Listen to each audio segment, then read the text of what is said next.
بسم الله الحمد لله والصلاة والسلام على رسول الله وعلى آله وصحبه أجمعين. We continue with فضل السواك وخصال الفطرة, the virtue of the siwak, the toothbrush or brushing, and the خصال الفطرة, the aspects of the fitra that we were guided to observe. This next hadith is the hadith of Shuraih ibn Hani radiallahu anhu, who said, قلت لعائشة, I said to Aisha رضي الله عنها, بأي شيء كان يبدأ النبي صلى الله عليه وسلم إذا دخل بيته. What would he begin with? What would he do first, صلى الله عليه وسلم, upon entering his house?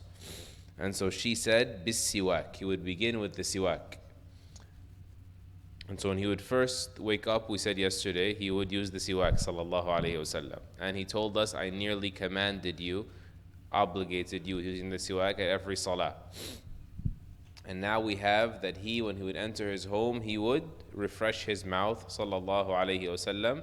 And of course, this reminds us that hygiene is not just so you don't bother the angels as you're praying, not just out of regard for the sacred words you're about to utter, but even for your fellow human beings, and yes, your spouse is a human being, right? To make sure your mouth is refreshed, your breath is refreshed, if you're going to especially be coming into close proximity with people. And so this hadith is in Sahih Muslim. The next hadith, the hadith of Musa al-Ash'ari radiallahu anhu, he said, دخلت على النبي صلى الله عليه وسلم وطرف السواك على لسانه. I entered upon the Prophet ﷺ, and the tip of the siwak was on his tongue. And so he was either softening it, ﷺ, because the siwak, when it's made out of that arak root, it is hard, and you sort of moisten it so that it becomes more flexible for your mouth. Or he was actually using it on his tongue as well, sallallahu alayhi wasallam. And this is in Bukhari and Muslim. And Aisha radiallahu anha, she said that the Prophet sallallahu alayhi wasallam said, السواك مطهرة للفم مرضاة للرب. That the siwak is a means of purifying the mouth. So it's not a pure ritual. It actually is to purify the mouth. This hygiene stuff that I'm saying is not some, modern interpretation, or no, it is a comprehensible meaning here. Purifying the mouth. He said, وَمَرْضَاتٌ لِلرَّبِّ, and at the same time, it is a means of pleasing the Lord, subhanahu wa ta'ala. A means of pleasing the Lord. And of course, there's so much to say about this little phrase, it is pleasing to Allah Azza wa Jal. Look how easy it is sometimes to do something that pleases our great Lord, subhanahu wa ta'ala, simply brushing our teeth.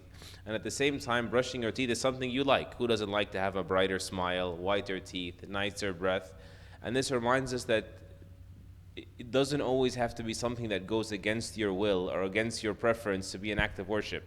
It's not always has to be a burdensome sacrifice to be an act. Many a times our deen calls us to things that we like anyway, that are in our own immediate interests, such as having a pure mouth.